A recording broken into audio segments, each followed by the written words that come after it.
Welcome to the Game Sense Football Podcast. I'm Ewan, and with me is Nas. Hello. In today's episode, we look at Erik Ten Hag's firing from the Man United job. Like, finally, after so many weeks of, thinking about whether we should be talking about Erik Ten Hag or not, I think this is the episode, and I think it'll probably be our last episode talking about Erik Ten Hag, hopefully. Hopefully. So, if you are not a Man United fan, we apologize. We can't ignore this topic now. Or you can just revel in the suffering. Yes, you can share in our pain. Schadenfreude, that's the word. Schadenfreude, yes, exactly. Laugh at our pain. And of course, before we begin, if you enjoy our content, if you enjoy laughing at us, do consider subscribing to our podcast. We greatly appreciate your support. And remember to also check us out on Instagram at GameSenseFootball. So Nas, I wanted to ask you today whether you have been to the Netherlands or not. Okay. Yep. But if your answer was no, I have no follow-up. So maybe I would like to ask you, where's a place that you've been to that you really do not like? That's an interesting question. Yeah. It's not like us to be negative. No. At the risk of offending some of the people I know, I never really enjoyed my trips to Malaysia in almost any parts. The people are very nice. Food is very good. There's always a lot of debate surrounding Malaysian versus Singaporean food, of course. But it just traffic is not as bad as Bangkok or Manila, but it's bad enough. Sometimes it's very difficult to get things done in terms of work. The connectivity in terms of data and internet is also an issue. I think I mentioned before on the pod where there was a VAR project I was involved in, which fell apart because of the lack of even 3G in certain parts of Malaysia. So maybe Malaysia. Yeah. It's a bit harsh, I feel, but maybe Malaysia. Do you have one? Jakarta, I think you talk about, bad traffic. Jakarta is like one of the worst I've ever experienced. Yeah. So for me, that's a place that I cannot visit, again. Yeah. All right. So now that we are done with that, let's get on to the main part of our episode. Erik Ten Hag, as of time of recording, rather, Erik Ten Hag was fired as United manager the night before. We were meant to do something else today. One of our other listener questions, but when the news broke last night, just before we started playing FIFA, right? We had to scrap our plans, and so Ruud van Nistelrooy is interim manager. Not sure how long that will be, but long time coming, dead man walking, about time. There's a lot of things you can say, but in a way, it's not very surprising. It's not surprising at all. I think we've been trying to call it already for weeks, right? And the results since that Tottenham match where, was a match that kind of broke the camel's back for us. And of course, we did predict correctly that Ruud van Nistelrooy would take over as the interim manager. Yes. And there's a lot of talk saying that Ruben Amorim, the Sporting Lisbon manager, is favorite for the job. But we've seen that headline before for Chelsea, for Liverpool, even for City now if Guardiola leaves. So who knows? Some people are also saying he's not going to leave Sporting before the end of the season because they're on course for a league double, which they haven't done for a long time. Yeah. I believe the Amorim news isn't merely just rumors. I believe it was broken by the news was broken by David Ornstein. So pretty legit. And I wouldn't be surprised that actually Ineos, has been in touch with manager alternatives. Erik Ten Hag has been kind of a dead man walking. I think they've kind of known 70%, 80%, within themselves that he's not the guy to take United, further to success in the future. And if you can come to that conclusion, I think there has to be a change somewhere. Yeah, and change has come now. Some people will believe too late. He shouldn't have been given more time after the FA Cup final, which they did win. Others believe that the FA Cup final proved that he deserved a second chance. But either way, like you said, performances haven't really improved in the rare Mm. instance where Man United do look good, the results haven't reflected it. Even against West Ham, the last game, uh, first half United could have scored 4 or 5. Dalo missed an open goal. Open goal, my Yeah, gosh. like Has to be the miss of the season so far. Yeah. So I believe, Nas, you have something for us as well. yeah. So stick around for this episode. We will have a sort of quiz about Erik Ten Hag and his time at United. But before that, uh over the weekend, a couple of big things happened. First one Mm. just announced was we have a Just earlier today. new winner for the Ballon d'Or. Yes. So only I believe, the third name to win the Ballon d'Or since 2008. Hmm. That's not Messi or Ronaldo. Yep. So Rodri from Man City, who is also Yes. the fourth, only the fourth non-English player playing for an English club to win the Ballon d'Or, and he's actually the first one that's not played for Man United.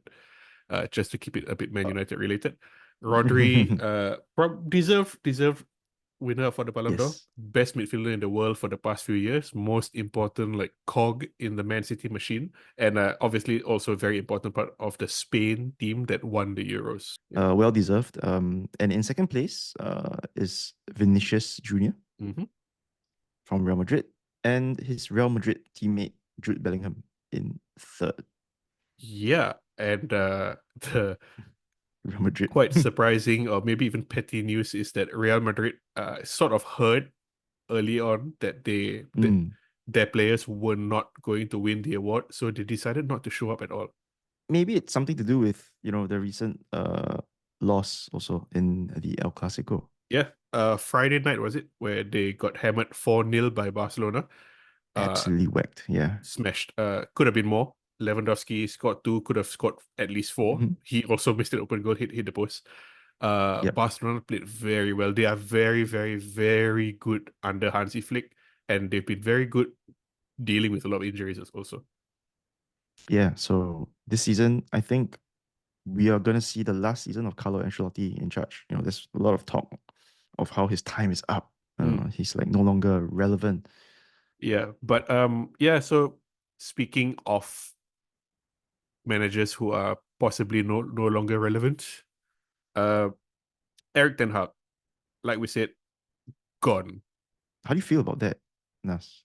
Are you happy, relieved? I'm not surprised. I'm not sad. I'm not relieved. I'm not enthused. I'm unsure because, and I think this was a line from one of our listeners saying that he is not the problem, but he's not the solution.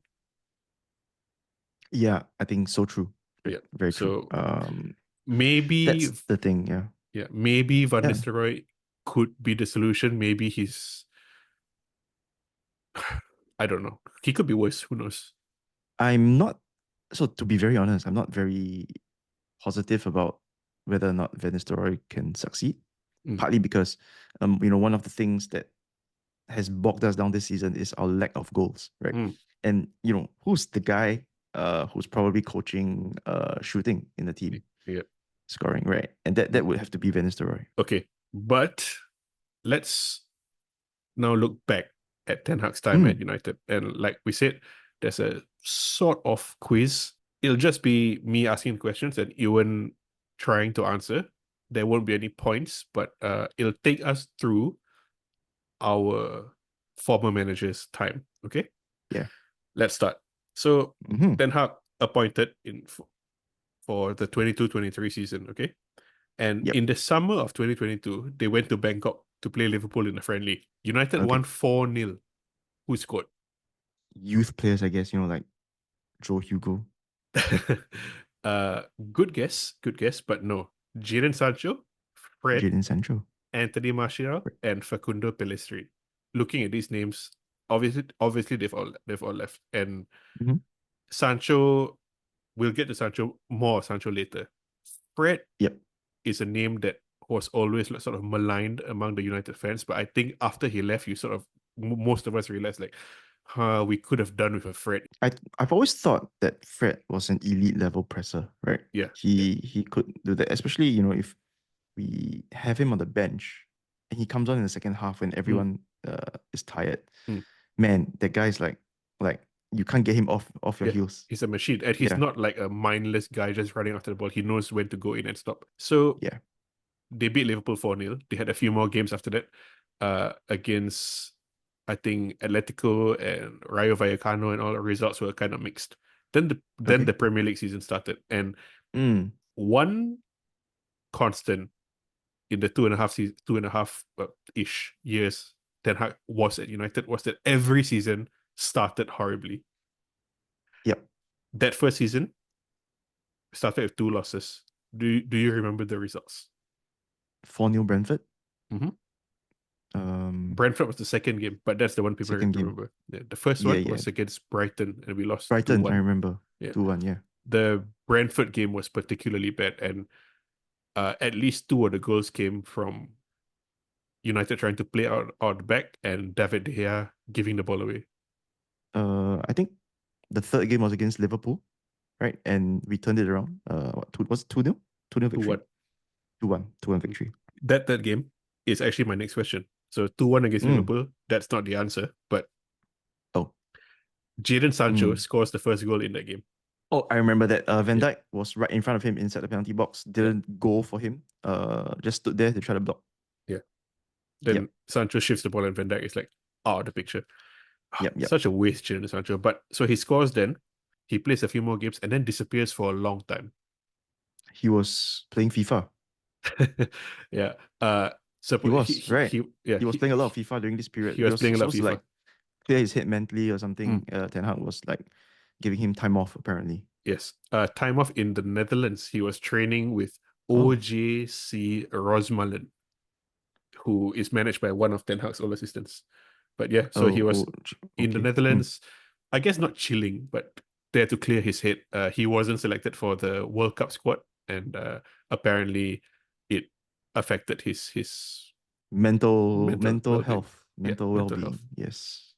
So he came back and was actually kind of good. Got a good reaction from the crowd. I remember he gave Ten Hag a big hug after he scores one. I forgot who he scores against. Just one hug. Why not 10 hugs? Very good, very good. Okay.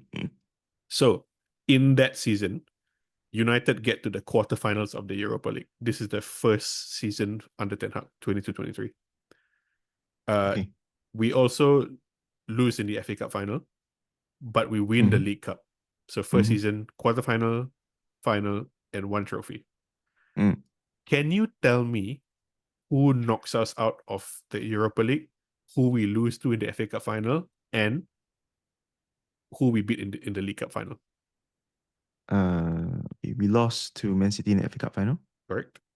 We beat Newcastle. Correct. League Cup. We got knocked out by Villarreal. Close. No, Sevilla. Sevilla? Yes. Yeah. The 2-1 loss against City in the FA Cup final was the one Gundogan scores after like 26 seconds. Yep. We beat Newcastle in the FA Cup final. I think Casemiro scores in that game. And Casemiro in that first season, everyone was like, oh my God, what a transformative signing. We lose to Sevilla 3-0 in the second leg after drawing 2-2. And not a good performance that game. So Ten Hag has not had good European outings. We'll get more on that later also. Yeah, it's been bad. It's been bad. Yeah. I mean, to say the least. But yeah, that League Cup win against Newcastle, first trophy since Jose, right? And so everybody was kind of on a high. But soon after that is one of the lowest points of Erik Ten Hag's tenure. 7-0 against Liverpool. And I think that's the issue, right? For Ten Hag, there have been a lot of bad losses. So there was a point in time where he actually had the second highest win percentage of any Man United manager aside from Sir Alex Ferguson in the Premier League. He ended up with the most losses, at least. He Oh, lost really? 27 of 85 games. Among those 27 losses, there's 7-0 against Liverpool, 3-0 against Bournemouth, 4-0 against Crystal Palace. There's a game against Chelsea where we're winning in the 4-3. 99th minute, winning 3-2, and we lose 4-3, if you remember. Yeah. Cole Palmer. You could say that the players don't have the mentality and the game sense. The mentality doesn't just come out of nowhere. It has to come from, the coach. It has to come from, whatever that they are being drilled day in, day out, in the weeks, the weekdays, right, when they're training. So there's really a lot to pin on Erik Ten Hag and his team, I would say, regarding the team's mentality. Going back to the percentage of Premier League games lost, okay, Erik Ten Hag lost 31% of his Premier League games for United. David Moyes is 32%. So Ten Hag is worse than Ralf Rangnick in this regard. This season hasn't been good for his stats. I think as of last season, he was still the second most wins as a manager sometime last season. Yeah. So, but speaking of this season, we will get to that along with the 23-24 season after the break. All right. So stay tuned, and when we come back, we will go with shenanigans. Shenanigans, and then shenanigans. More Man United suffer. Okay, welcome back from the break, and now it's time for shenanigans. Shenanigans. Yes, what do you have for us, Nas? Yeah, as I mentioned before, most weeks we tend to do a sort of United theme for shenanigans. Some weeks we do something else, and I was going through Man United numbers this week, and it being episode number 36, I was looking through the list, and there's players like Daniel Nardiello, who was a youth player who was good in CM2. There was a CM2, my gosh. CM2. There's Luke Chadwick, who was once voted the Premier League's ugliest player. Because of his teeth, unfortunate. Yeah, unfortunate. There's Anthony Elanga, who, good winger, who left United and now very good for Forest, I believe. And there was also Matteo Darmian, who is number 36. Okay. And I was like, okay, Darmian, we spoke about Darmian before, how he's, just, utility kind of average player. So I was thinking, okay, not really anybody interesting for number 36 for Man United. Went through some of the clubs. And then you remember Juve and Inter drew 4-4 over the weekend. So I thought, okay, maybe Inter has somebody interesting for number 36. Darmian. I clicked Inter. Darmian is 36 for Inter now. Okay. And I was like, that's interesting. I Google Matteo Darmian 36. Nothing comes up except his Instagram. Click it. Obviously, a lot of Inter Milan stuff. Scroll. Oh, Darmian wearing 36 for a team wearing white. I was like, oh, this is Inter's third kid, right? No, it's Parma. He wears 36. I was like, huh. So he's won all the way. 36 since 2006 for Milan, Padova, Palermo, Torino, United, Parma, and Inter. I have no idea why. It's not his birthday.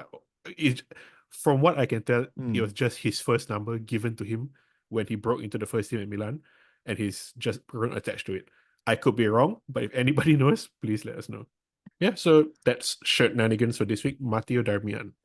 Matteo Darmian for shenanigans. Okay. All right. So now back to Erik Ten Hag. Yeah. So Erik Ten Hag, like we said in the earlier, the first season, they started the season horribly, as we said, and had a lot of bad results, including losing 7-0 to Liverpool.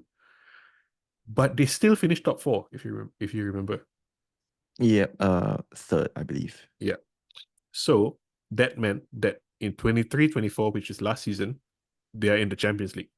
Champions League. In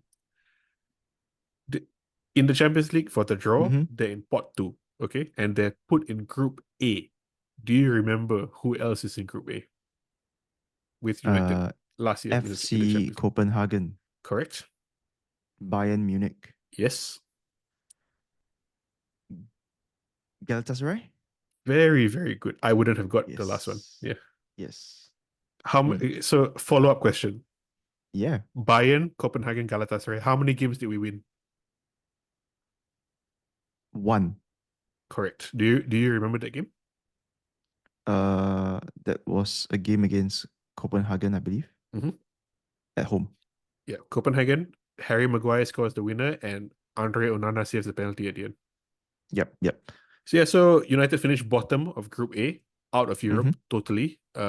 Like we said before, Erik Ten Hag has had a horrendous record in Europe with Man United. Mm-hmm. What else was horrendous was that season, 23-24, not just the European campaign, but the Premier League campaign, horrible. They get to the FA Cup final, famously, and Yep. obviously they win. We spoke about this at length, and nobody gave them a chance, but they win. I didn't give them a chance, to be honest. Nobody with half a mind gave them a chance, I think. Yep, yep. But along the way, there were two big results for different reasons. United beat Liverpool and Coventry on the way to the FA Cup final. Yes. Scott McTominay started in both games. Scored in both games. Okay? Oh, okay. But for once, this is not a question about Scott McTominay. I want to know Mm. if you can Yep. remember who scores the winning goal in each game. Is this a trick question? Winning goal meaning the penalty Yes, against correct. Coventry? So you remember it's a penalty shootout against Coventry. So who scores the winning goal against Liverpool and the winning penalty against Coventry? So the Liverpool one's easy. That's Diallo. Correct. Amad Diallo. He gets sent off, right? I think he gets sent off. Yes. Yeah. Yes. Yes. Um, against Coventry, who scores the winning penalty? Wow, I would like to think it's a defender. Actually, Okay. Johnny Evans. If I'm not wrong, Johnny Evans does take a penalty, and Yeah, I think he misses, but I could be wrong. But it's Rasmus Højlund who scores the winning penalty. Why Rasmus he takes Højlund. the fifth one, I'm not sure. Uh, I think Anthony is also scores penalty. But that game was such a bad game. Anthony did not take a penalty. He Oh, famously was taunting the yeah. Coventry players, even though he didn't take any Ah, okay. penalty. Okay. I remember Yep. him taunting, but so he was taunting them even without taking a pen. Yeah, yeah. I Oh mean, God. yeah, God's gift to mankind, Anthony. So we get to the FA Cup final and beat City. The previous year, as you have correctly answered, we also meet City in the FA Cup final but lose. Mm-hmm. 4 Man United players start in both games. Can you tell me 4 who they are? players. Yeah. Andre Onana. Wait, no, Onana just came last No. season. Yeah. Yeah, no. Do it again. Let's do it again. Let me try again. Bruno. There's one? Casemiro. No. Oh, there's no Casemiro last year. Yeah. Casemiro got dropped last minute and he supposedly stormed off, remember? Aaron Wan-Bissaka. Correct. 2 more. Garnacho. No, Garnacho was on the No. bench in the first one, but he comes on. Marcus Rashford. Rashford is one. There's one more. I can tell you Christian Eriksen, Alejandro Garnacho, Victor Lindelof, and Diego Dallo. All 4 of those start one and come on in one. So it's not one of those. Harry Maguire. No, it's not Harry Maguire. No. It's Rafa Varane. Varane. Both. Oh. Forgot about Rafa Varane. Yeah. I forgot about Rafa Varane as well. When I did this question, I was like, Varane started in both. Because it was kind of a surprise, remember, that he started last year's FA Cup, the second one. But him and Lisandro Martinez were very, very good. That FA Cup win meant that United qualified for the Conference League, for the Europa League this season. Europa. Yeah. Yep. Swiss model Europa League, as we've covered at length. Swiss model. So they play 8 games in this league phase. So far, at this time of recording, they've played 3. They've drawn every game. Yep. Still no wins in Europe. Still no wins. This is difficult. And if I don't want you to spend too much time on this, but can you tell me who are the 8 teams United will play or have played this year in the Europa League? No. I can tell you the 3 that we have played. Okay, that's good enough. Go on. Twente, Porto, yes, Fenerbahce. Correct. All draws. Yes. Yep. FC20, who used to be Steve McLaren's team. Steve McLaren, former United assistant. Porto, who used to be Jose Mourinho's team. Mourinho and Mourinho at Fenerbahce now, who got sent off, right? Again, that day against He got sent Man off, United. in typical Mourinho form. Yeah. The other teams are PAOK from Greece, Bodo PAOK, Glimt from Norway, Victoria Pilsen, Rangers, and FCSB, who FC who? FC what? FCSB. They are, but not really Steaua Bucharest. Because Steaua Bucharest got I dissolved guess and this they team got came up dissolved, and right? Yeah, okay. it's kind of, but not really. So 3 draws in the Europa League, 9 games in the Premier League. They also lost the Community Shield on pens to Man City. Yep. So after 9 Premier League games, though, 9 not very good games. Yeah. Who is United's top scorer in the league? Who's our top scorer? It's difficult because we haven't scored a lot. Garnacho, correct. 2 goals is our top scorer. 2 goals. Oh, Garnacho is also our top scorer in all competitions with 5. So still not a lot. Yeah. That brings us to where we are now, where Ten Hag is gone and Van Nistelrooy, in the interim, is in charge. Yeah. Hopefully, Van Nistelrooy can get some, get some players to at least improve on their attitude. I think that's a very big part of why the team hasn't been doing well. If you were Van Nistelrooy, what's the first change you make? I think I would actually tell them to get the ball to Rasmus Højlund more often. So one thing that I've been noticing in the games is that Højlund very often gets isolated a lot up front, and when he does get the ball, he actually makes quite good use of it. I was having this conversation with a friend as well, like why isn't the players actually giving the ball to Højlund more often? Even Bruno, he hasn't really been giving the ball to Højlund all that often. I wonder if he will drop Marcus Rashford, because Rashford has not been in great form, but he's also not the creative kind to help Rasmus Højlund. I do feel that maybe the second thing I would do as if I were Van Nistelrooy is to try to is to drop Marcus Rashford actually. If I had more power, I might even want to sell Marcus Rashford. Gun to your head now, who is Man United manager at the end of the season? I'm gonna go with Ruben Amorim actually. So you think he'll join this season? I didn't think so when Erik Ten Hag was fired, but seeing all the reports on how fast they are progressing with discussions with Ruben Amorim, I think there is a very, very high chance that they might bring him in even during the international break that's coming up. Which is soon, yeah. Yeah, it's a good time for him to bait himself into the whole organization and all that, get used to his new bosses. I think that would be a good time, I would say. Yeah, but it does look like even if it's not then, it does look like he will probably join before the end of the season. Who knows? Maybe by the time this episode comes out, United would have already announced Ruben Amorim or somebody else. Yeah, and moving if so they fast. if they do, we'll cover it as well. But hopefully it doesn't mess up our content calendar and our schedule too much more, like it has at least twice already in the past month. I think that's all that we have for today under Erik Ten Hag. Last time that we'll talk about him, or rather last time that we'll dedicate an entire episode to talking about Erik Ten Hag. Hopefully, yes. So if you like our content, do give us a like, and do leave a comment, or do drop us an email at gamesensefootball@gmail.com. And also follow us on Instagram at gamesensefootball. Thank you for the support. And with that, we shall end this episode. So till next time, see ya. See you guys. Malaysia, improve your internet.